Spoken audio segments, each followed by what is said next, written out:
I'm here! I made it!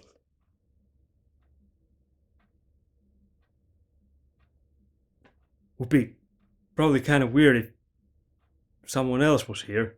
Maybe we were expecting someone else, but nope. It's just me. Doing my shit here.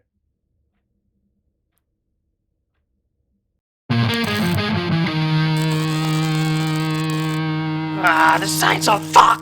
Cocksuckers! Hello nerds, or whatever the fuck you identify as! And it's time for another movie pickups video, and I got 12 movies, so I'll try to be fast. Kinda. So like last time, I'll start with the more mainstreamish and more better known movies, and we'll work our way into the more obscure shit I have, so let's begin this video. And the first movie I have is kind of a classic, from what I remember as a kid. Black Rain. Black rain. You made the rain black. Michael Douglas, Andy Garcia, Ken Takakura, and Kate Capshaw. Excellent movie. I mean, as a kid, I remember seeing this movie, and I fucking loved it. It was great back then. And now I saw it again, and yeah, it's just a pretty fucking awesome movie. I did dig this a lot. I mean, it's got Michael Douglas and Andy Garcia. They arrest this Japanese Yakuza guy, and well, it's in New York, and then they have to fly him back to Japan, but he escapes, so now they have to find him again with the help of the Japanese cops. Mas, he got good news for you, babe. Fuck's his problem? And yeah, it's kind of a action thriller, I guess. It's one of those cop buddy movies, except it's really not like that comedic like they usually are. This one's actually pretty serious, but I did dig this. It was a great movie. I really liked this. Only problem I had with this was that from 1 hour and 12 minutes to 1 hour and 33 minutes, this disc, it doesn't even have a scratch on it, but it was fucked up in some way. I have no idea what the hell it was. First I thought my fucking PlayStation 5 crashed, maybe the disc tray got broken or something, because it just got stuck and the whole PlayStation started working kind of slow. But then I tried it on my Xbox Series X, and there it started to get kind of stuck, but it did play those parts, but they were all pixelated most of the time. So yeah, that 20-minute section was kind of sucked ass, so but it was still a great movie. But that section, just I did see that, I watched that, and yeah, it kind of blew, but fuck it, what are you gonna do? It was new, it was it had plastic, and also it wasn't like used or anything, so fuck it. Sometimes you have bad luck with these, and that fucking sucks. No need to go back and burn down the store that sold you this. Probably, I don't know, maybe. Awesome movie, Black Rain. Don't know why it's called Black Rain though, because there were barely any rain. It was actually more cloudy than rain. It should have been like black. It's about to rain, probably. Black cloudy? Something like that. I don't know, that would have fit better in the weather in this movie. Anyway, let's move on. Next movie I got is action movie, and it stars Jean-Claude Van Damme, who's the best action star out there. Shut up! Shut up! He is. And the movie is Maximum Risk.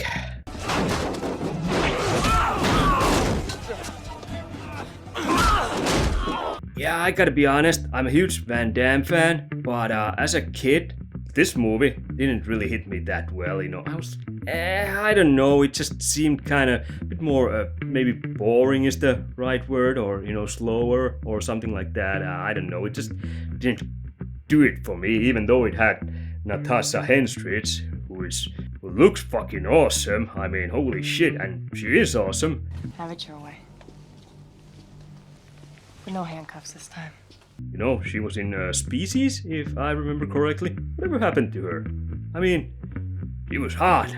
Might still be hot. I should Google her, because I'm just genuinely interested. But actually watching this movie again now, after it's probably been almost 2 decades since I last saw this, and It was good. It was good. I did enjoy this, you know. I didn't mind the slower pace. It has two Jean-Claude Van Dammes, because at the start of the movie, the other Jean-Claude Van Damme is hunted down, and then he dies in a car crash or car accident or something like that it was. And then the other Jean-Claude Van Damme comes and finds the body, because he's a cop, and then he's like, well, there I am, dead, I guess. And then he starts, you know, looking into the other Jean-Claude Van Damme's life, and, you know, he takes kind of his place and goes to New York and kind of infiltrates the Russian mob, or, well, not exactly infiltrate, he just goes there and acts like his brother and, you know, tries to find out why the hell his brother got killed. So, you know, that's pretty much it. And it's a great movie, you know, it was great. This is limited edition, only 3,000 made, and I don't know if you can see, cause it's shiny as fuck, but 1,666. Only better would have been 666, but it's 1,666. Could have been 69 though too, you know, that wouldn't be cool, but 1,666. Maximum Risk, it's pretty awesome. Directed by Ringo Lam. Fucking awesome Hong Kong director. You know, Van Damme brought all the great Hong Kong directors to United States back in the days. You know, John Woo, Ringo Lam, and Tsui Hark. I'm not sure how you pronounce his name, but I'm just gonna say Tsui Hark. Unfortunately though, besides the Van Damme movies, they didn't really do much great movies. Well, John Woo did a couple good ones, but yeah, you know, Jean-Claude Van Damme brought them in and gave them a chance, and after Van Damme movies, they kind of dropped the ball usually, except John Woo, you know, Face Off. That was awesome. Mission Impossible 2, even though some hate it, it's still my favorite Mission Impossible 2 because it has John Woo and all the John Woo-isms in it. I fucking love it. Also Blackjack with Dolph Lundgren, that's kind of underrated. And then he made Paycheck with Ben Affleck, which I should kind of watch again. Back then I didn't like it because I just hated Ben Affleck. Now I'm okay with him in some roles, but moving on. And what do I have next? Could it be? Oh yes it is. Some more Jean-Claude Van Damme. The Quest. The hell is this? Fresh killed cobra, champ. Well, I always say one should never eat on an empty stomach. Now I'm only missing two Jean-Claude Van Damme movies from the 90s. One is Time Cop and one is Universal Soldier Return. You know, the sequel, the second one, which is killer soundtrack, but otherwise Anyway, The Quest. This is fucking awesome. This is, if I remember correctly, this is the last tournament fighter movie Van Damme did. I mean, he was in the Kickboxer, you know, the remakes or those, but he wasn't doing the fighting himself. This is the last one he was starring.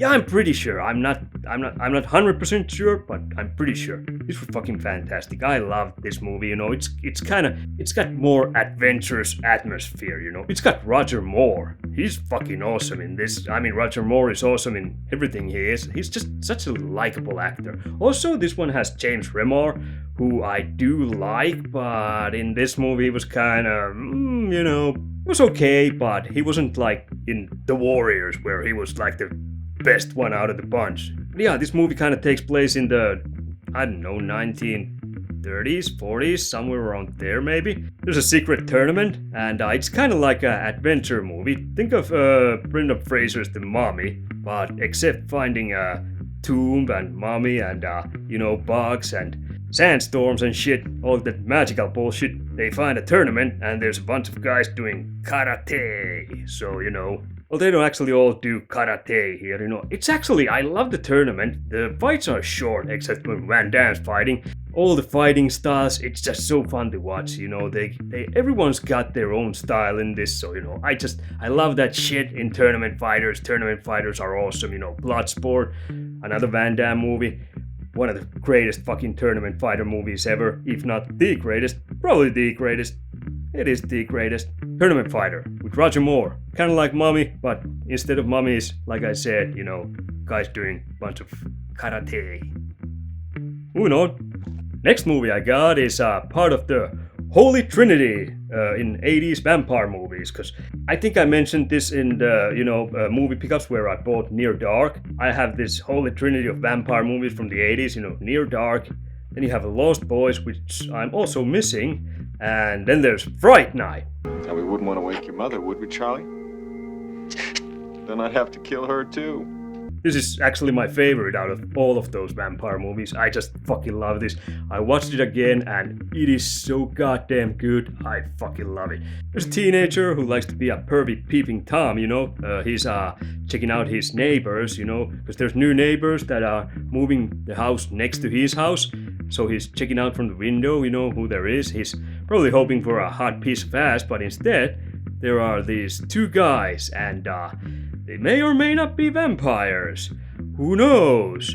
Oh wait, I said vampire trilogy. Turns out one of the guys is vampire and the other guy is, something else. Kinda, except not, but I don't know. Fucking awesome movie. It's a horror comedy, kinda. Yeah, I think it's horror comedy. It's so awesome. I love this movie, just the chemistry between the main characters and the vampire guy who moves in the next door. It's just so fucking awesome, how he kind of torments the teenager, kind of pops in for a visit in his house and shit like that, talks to his mom and all that, it's great. And in this movie, there are 3 teenagers who are kind of in the lead here, and weirdly, I didn't find any of them that annoying. I usually do. I usually hate those, but in this movie they were kind of cool. Even the one who should be really annoying I think he was called Evil. Both of them had their heads chopped off. Can you believe it? You're sick. Yeah, I'm pretty sure he was called Evil. He's kind of annoying prick, and I kind of almost got annoyed, but let's just say at some point the annoyingness kind of suit his character, so I wasn't really annoyed. He was pretty fun character in the end, First it's hard to get into it, but yeah. Oh, and when the teenager finds out that the neighbor is or is not vampire, who knows? He hires this guy from TV who's done a vampire show to help him. But he's actually not a real vampire hunter, he's just a guy on TV who plays one, so He didn't cast a reflection in my mirror. Satisfied now? It's awesome. If you haven't seen this movie, check it out, it's fucking awesome. I recommend all the previous ones too, but I highly recommend this. Yeah. Next movie I have is a bit more obscure maybe, but I'd still say this is quite well known at least in the horror circles, if you're into slasher movies and shit like that. Well, slasher, I don't think if this counts as classic slasher. Well, kinda, I think, but yeah, it's Mania Cop.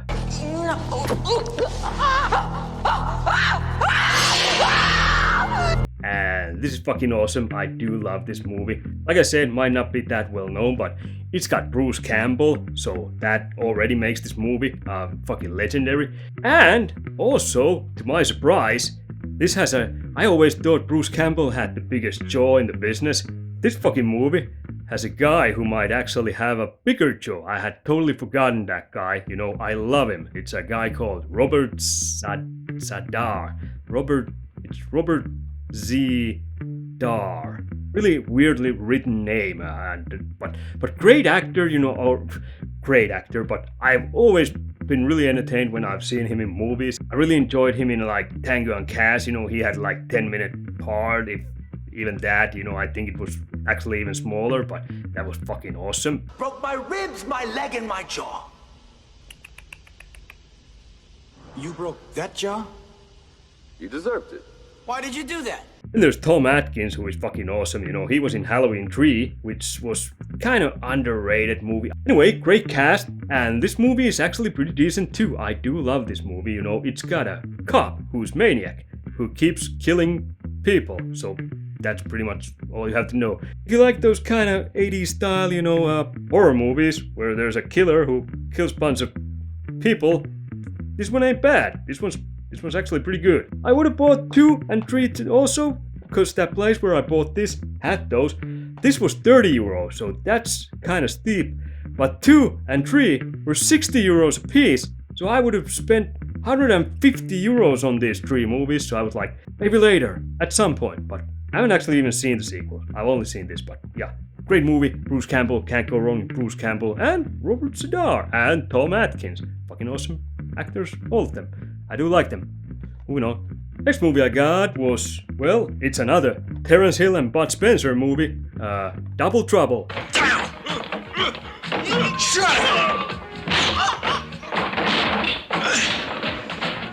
Miller time. I've talked so much about these Bud Spencer and Terence Hill movies on my channel that, I'm not gonna waste much time on this. In this one, they have double roles. They play these rich guys who someone wants to get them or, kill them or something like that. And then they find exact lookalikes who, well, aren't rich, who are poor, and they know how to fight, so they kind of switch places, and it's just awesome slapstick, action. If you like slapstick comedy and, fighting, well, put those two together and you got Bud Spencer and Terence Hill movies. This isn't their best movie, but this is still pretty fucking awesome. I do love their movies, and moving on. Next movie I have is probably the most obscure one. This one, I had no idea what this was all about. I just picked one randomly. It's an Italian movie from the 70s, 75. And it seemed it had like a... Well, the movie is called Bloodsucker Leads the Dance. Ma quello non è un uomo, è Samuel! When you hear a movie called Bloodsucker Leads the Dance, what do you think the movie is all about? For me, bloodsuckers, I start thinking of either leeches, ticks, or vampires. And look behind here, that's a fucking vampire. Well, turns out that this movie is just shit, and it doesn't have anything to do with bloodsuckers, any kind, no vampires. There's basically traveling actors, and there's a guy who lets them come live in his house, and then there's some softcore lesbian stuff, and then there's some decapitations, and story plot lines that don't go anywhere, and it's a mess, and it just fucking sucks, and it's boring, and even the lesbian scenes aren't really that great, so don't waste your time. I love how it says here, plot probably conceived under the influence of pasta and LSD. You'd kind of think that at least the LSD part would bring some creativity there or something, but yeah, this was just shit. Oh, it even says behind here, the decapitated head scenes are imaginative and somewhat gruesome. It's bullshit. Never watch that movie. It fucking sucks. It sucks. There's no point. No point. Not even because of titties. It's just not worth the titties. Fuck it.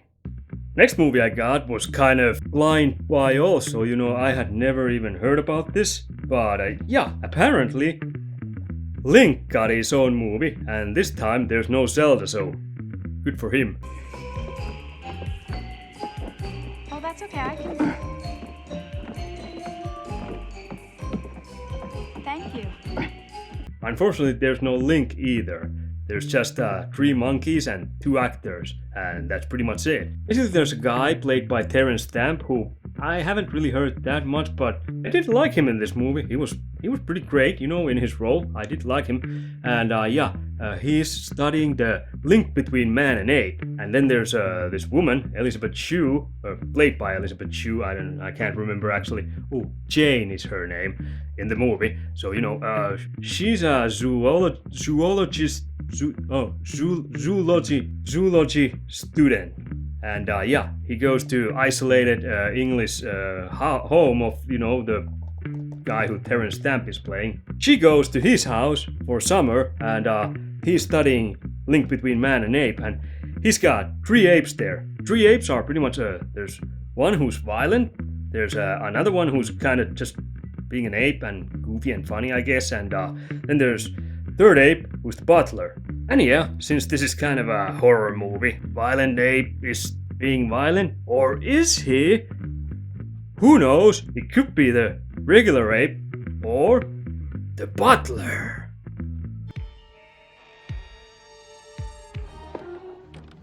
Link, go out and shut the door. Link, come on, it's cold. I actually kind of fell asleep for around 20 minutes after the 1 hour mark, so I kind of saw the first hour and some of the end, and it seemed like okay movie, but I didn't feel like rewinding and watching it again, and I probably never will watch this again. I'm not saying don't watch this. I mean, if you don't have anything else, you know, give it a watch. It wasn't bad. I'm not saying that, but yeah, I do like monkeys. I do have to say I always kind of wanted a ape who would be my butler, you know. Doesn't everyone? That would be fucking awesome, but after seeing the butler in this movie, and yeah, he was kind of creepy towards the end. Well, he was kind of creepy at the beginning too, you know, so I might get a, I don't know, koala bear or something to be my butler. That's my new dream, getting a koala bear butler at some point, so you know, no more monkey butlers, because it was creepy. Let's just move on. Next movie I got is a movie called Night of the Comet. Come here! Come here, your ass. Yeah, I had heard about this movie before, and yeah, I really wanted to see this myself, and I dug this. It was it's kind of advertised as zombie movie, but that's pretty false advertising. I mean, there's zombies, but there's like one zombie at the beginning, maybe two zombies, and then there's few zombies at the end. Mostly the survivors here are fighting each other. And yeah, it's got kind of comedic tones in this, you know, it's horror comedy. Although most of the time it wasn't like ha funny comedy, but it was kind of amusing comedy, you know, it was okay.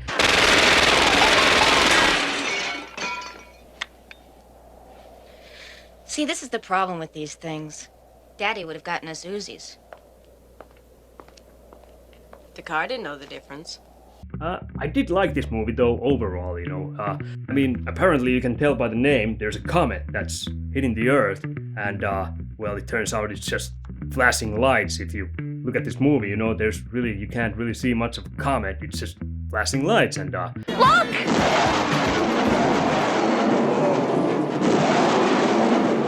Next morning, some people are turned into zombies, some people are turned into orange dust, and yeah, that's kind of weird. So yeah, there's almost nobody left. What I learned from this movie is if there's a comet about to hit the Earth, go have sex in a movie theater and you'll survive. Because that's what happens to the main character of this movie. He's having sex with this dude, and the next morning they wake up and they have no fucking idea that there's even been a comet and everyone's turned into zombies or dust. And it's a cool movie. Turns out the main villains in this movie though are mostly, like I said, other people. There are these evil scientists who learn that there are other survivors and they're trying to capture them to, you know, make experiments or some shit like that, because apparently they're degrading also slowly, you know. I'm guessing they're turning into either zombies slowly or into orange dust. Maybe both, who knows, but yeah, it's a kind of fun movie. One of those 80s crappy science movies, you know, science horror comedy movies. I was enjoying it, so, you know,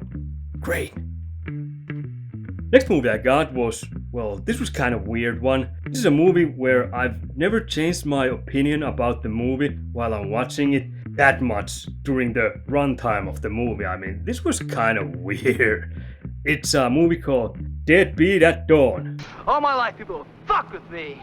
Don't you fuck with me, man. I just fucking hate people.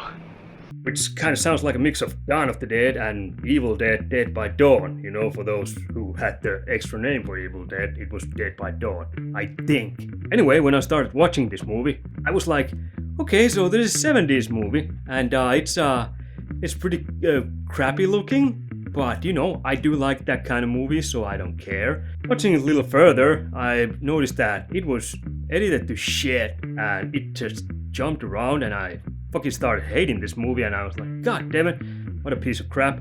But then I also saw some of the gore effects, and I was like, god damn, those are good. I mean, the movie is really crappy 70s movie, but it's got pretty damn good gore effects, you know, for the time. And then I looked at behind here, and turns out this came out 88. Yeah, that was kind of weird. So after that I started thinking, well, this is really shitty movie, because it looks like 70s movie, but it's made 88. That's almost the 90s, so, you know, and the movie just, you know, jumped from scene to scene really, you know, weirdly fast, you know, like they cut out unnecessary walking scenes or breathing scenes or talking scenes or, well, just scenery scenes or something like that. They just went from one scene to another in a fast-paced and, cut all the bullshit out. There's the main character who's a gang leader and his girlfriend is killed, so, obviously he's devastated and he starts running from this other gang who's trying to kill him.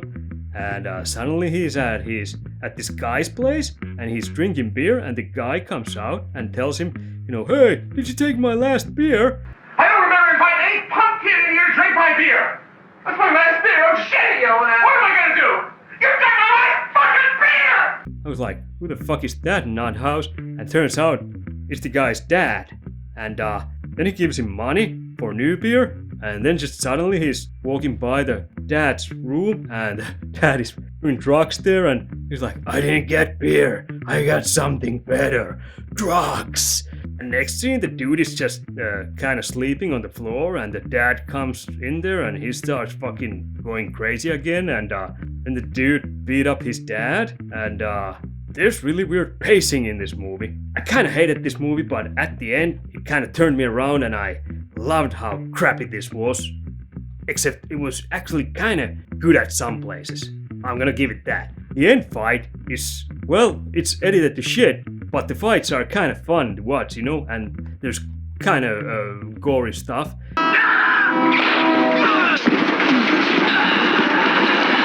The end fight between the, main character and the main villain. By the way, the main villain just looks like a guy who they ran in the streets, and I looked at his mustache and was like, that guy's a bad guy, so, why don't you come and make this movie with us? This movie is really like bleak, kind of, I'm not sure if nihilistic is the word I'm looking for. I mean, the end is like extremely in your face, fuck you and your happy endings. I liked it. It's got that 70s style, view that lots of movies had, where everything's just depressing and anyone can pretty much just die. It's probably a blessing that they die, cause life was never that great either. Everything's shit. Just die. I loved it. I loved the end, This probably isn't for everyone, but if you like, I'm gonna say, kind of good gore effects for its time. I'd say this is one of those so shitty it's kind of good. I mean, there's fucking nunchucks in it. There are gang wars, and the main character has nunchucks at times. Also, I love how it says back here, Deadbeat at Dawn surpasses its low-budget origins to deliver more thrills and bloody spills than all of Chuck Norris films combined. And now when you think about it, Chuck Norris movies aren't really like that gory or bloody. It's just Chuck Norris kicking ass, so... yeah, kinda, but what a weird line to put back there. Fun movie. Kinda.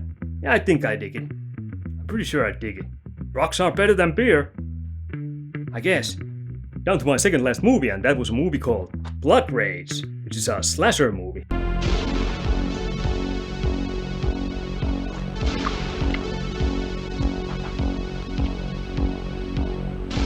It's not cranberry sauce. But those are always great. 80s slasher movies especially, those were the best slasher movies out there. This was actually shot in 83, but it was released 87, cause I don't know, maybe it was too bloody, cause this is kind of gory movie.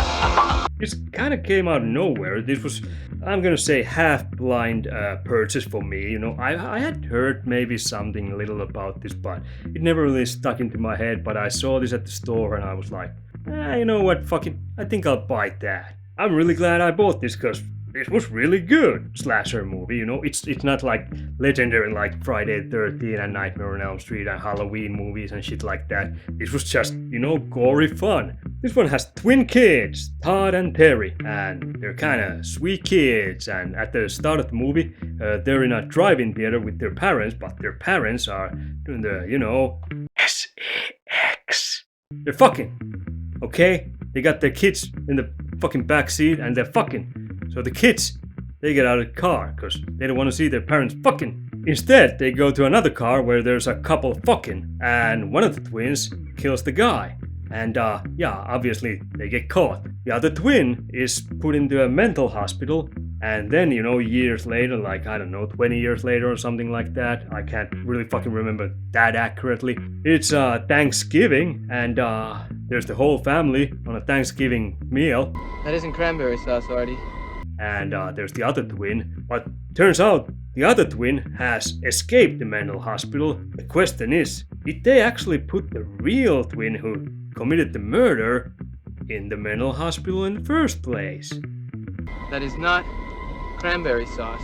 These movies are all about the body count and, you know, gore, and it's fun. If you like slashers, this one, check it out. It's great, it's gory. Twins! They're usually fucked up, unless it's Schwarzenegger's twins. I think I'm missing that movie. Not 100% sure, but if I am, I need to get it. And we're down to my last movie, which is, well, I got one Asian movie, because I do like my Asian movies, so I always gotta get those too. And this one is Lady Snowblood 2, Love Song of Vengeance.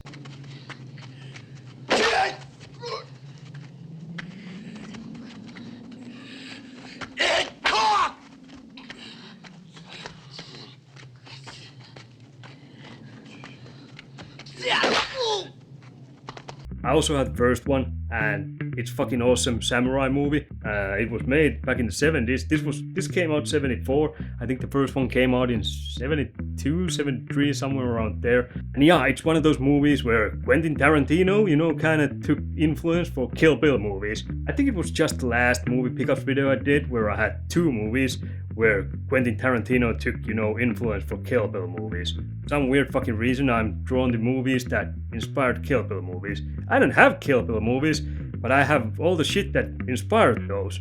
Go figure. In the first Lady Snowblood movie, the main character is taking revenge on people who murdered her father and brother and raped her mom. And in this one, at the beginning of this movie, the cops are after her and she kills tons of fucking police officers, or you know whatever they're called back in. It doesn't really say here in which era this takes place, but I'm guessing it's, you know, the start of last century, I think. I'm pretty sure, you know, 19 something. Cause it's a bit confusing, cause this one has samurais, obviously, and all the cops, you know, they got, you know, swords mostly. Some of them have revolvers, but there's also like pump action shotgun at the end and shit like that. So I'm guessing somewhere last century, you know, beginning, early last century, I guess.